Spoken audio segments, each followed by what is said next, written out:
聽緊呢個視頻嘅你，相信一定接觸過量子力學。量子力學嘅一個核心理念就係話，所謂實體 physical tangible 之間嘅連結，不僅僅限於物質嘅存在，同時都有可能存在所謂超越空間嘅非物質連結，例如透過腦電波嘅量子態傳遞。咁樣即係話，我哋嘅情緒可以透過量子態傳染俾其他人。既然係咁，你有冇諗過，日常生活中，無論係街上面遇到嘅行人，你辦公室嘅同事以及屋企人，我哋之間嘅互動，皆有可能因為我哋嘅情緒而互相影響，形成所謂嘅量子糾纏微觀效應。我成日諗，身邊每日經過嘅陌生路人，儘管我哋都唔認識，但單係一個因為迎面而見嘅微表情，因為擠迫碰撞間一剎那嘅目光交匯，都可能喺量子嘅層面產生所謂嘅共振，從而影響咗彼此嘅情緒狀態。如果我哋發出嘅係善意、包容嘅表情，佢哋接收之後，心中承載住嘅就係正面嘅情感，然後返到工作場所或者屋企，就能夠以更友好嘅態度面對周遭嘅人，從而為世界帶嚟更多令人愉悅嘅能量。雖然我哋都好平凡、好渺小，但係我哋每個人都可以喺呢一個過程中成為蝴蝶效應嘅引發者，為他人同埋社會創造積極嘅影響。如果你鍾意，可以同我一齊，大家都可以化身成為水滴，感受一次水嘅人生，用一滴水嘅能量，將複雜煩擾嘅世界盡快變為善意滿滿、喜樂平安嘅環境。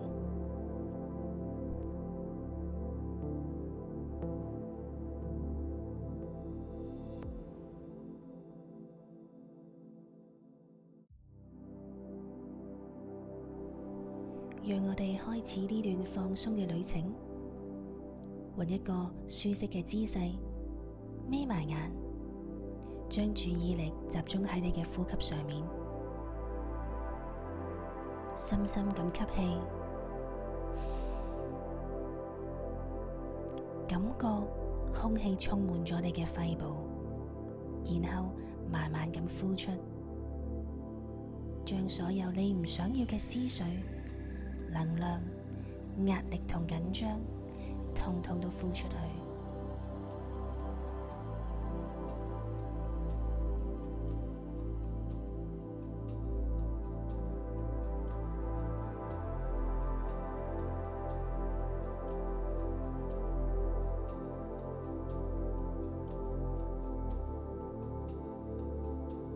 而家想象你所處嘅空間充滿咗黃光。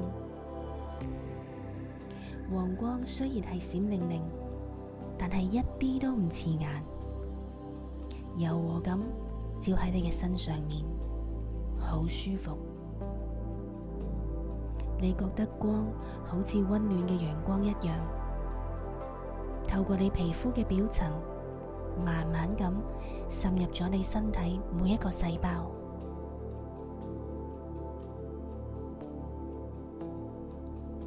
感受下呢一股光帶俾你身體放鬆、修復嘅能量，想象佢包圍住你，將所有嘅不安、焦慮，通通都洗乾淨。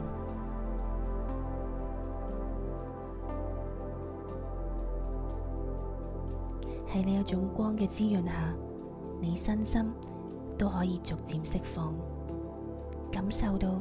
你身體前所未有嘅輕盈同埋自在。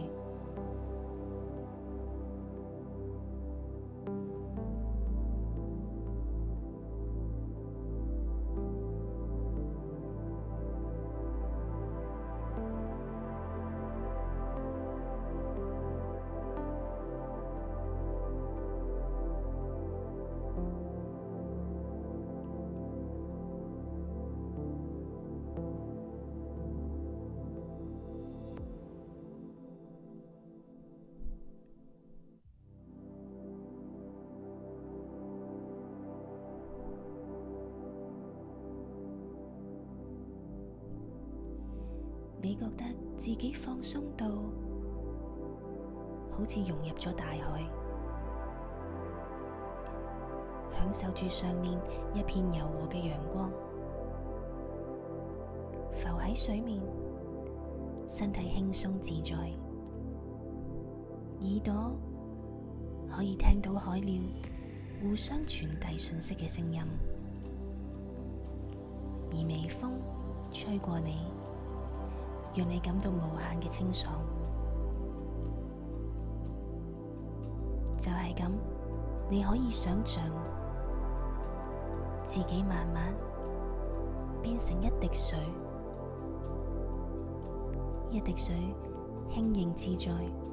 完全無法被束縛，但係同呢個海洋又融為咗一體。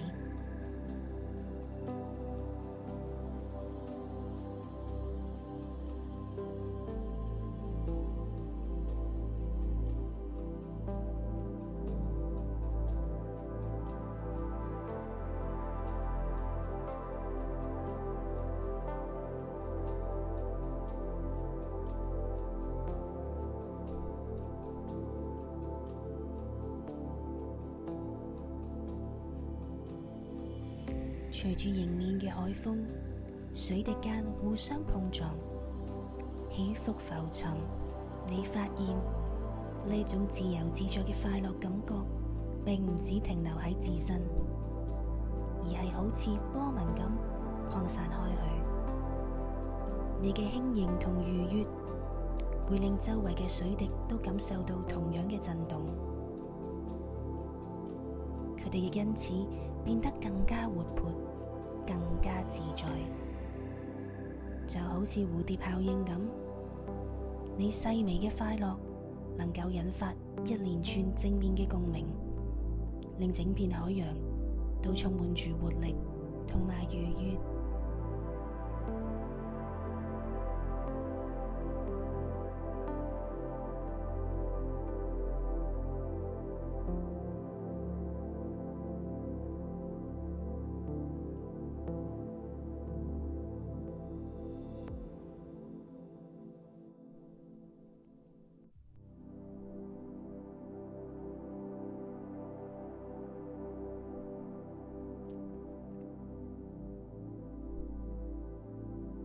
冇幾耐，你被一條魚慢慢咁吞入，瞬間你感受到一股寧靜將你包圍，魚肚裏面就好似安全嘅庇護所。雖然睇唔到出面嘅世界，但你明白呢一個係一個過程，你可以把握呢一段時間喺度安然咁休息，體會下內心嘅安寧。你嘅存在亦會滋養咗魚嘅生命，令佢更有力量去游動。你體會到，即使身處黑暗，自己仍然能夠影響其他生命。你嘅平靜能夠為佢哋帶嚟安穩。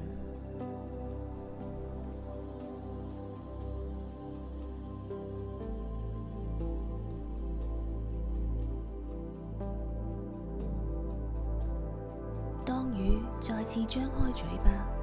吞吐海水，一開一合，你再次流向咗海洋，享受陽光嘅懷抱。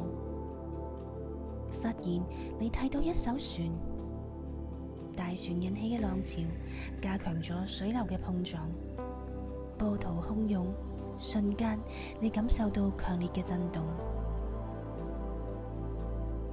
雖然你感到被動同失控，但隨之而嚟嘅仲有平靜時候睇唔到嘅景象。當你處喺浪頭之上，可以睇到比平常更加壯闊嘅海洋，仲有海洋同海岸線之間連接嘅景色。你興奮咁隨住海浪跳躍，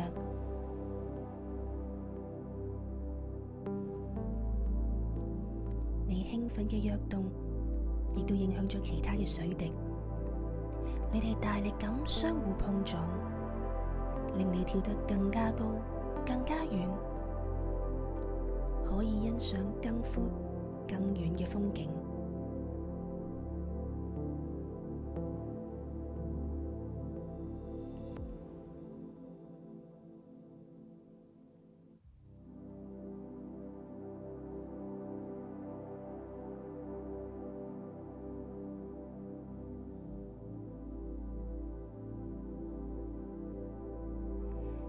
隨住船隻嘅移動，海浪將你帶入一條溪流，你又去咗一個寧靜嘅世界。水流緩慢而柔和，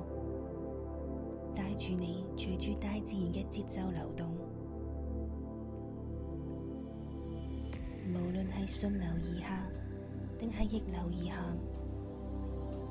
呢啲都係生命嘅一部分。每一次嘅曲折同轉彎，都係一個新嘅體驗。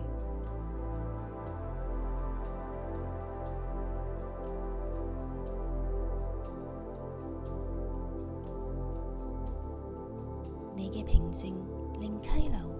變得更加和諧，其他嘅水滴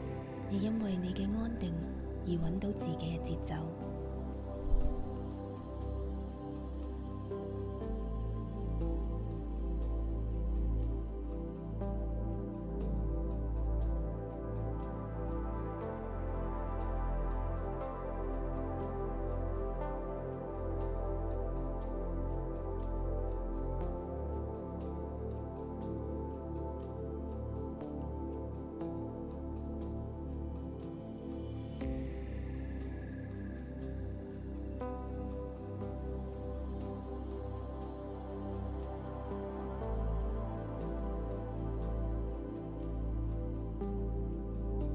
而家，你感受到雨水開始降落，沉重咁沖刷住你嘅身體。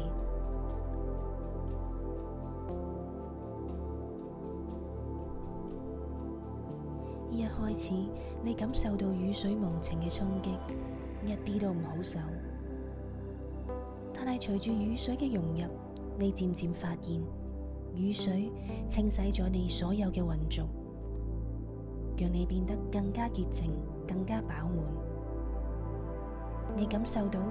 被滋潤嘅美好。呢個過程中，你體會到一切嘅變化都係為咗幫助你變得更加堅強。你知道狂風暴雨唔會維持好耐，環境好快就會再次變化。只要你保持平常心，你嘅生活好快就會再次進入平靜。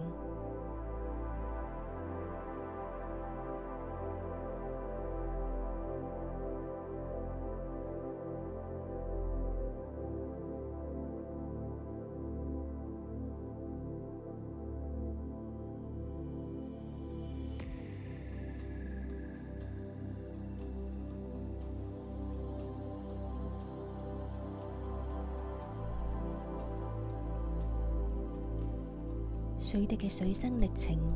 有冇俾到啲咩啟發你呢？最後，請你帶住水滴嘅豁達同埋平靜，慢慢將注意力帶回到當下，感受下你所在嘅空間，你嘅身體，你嘅存在。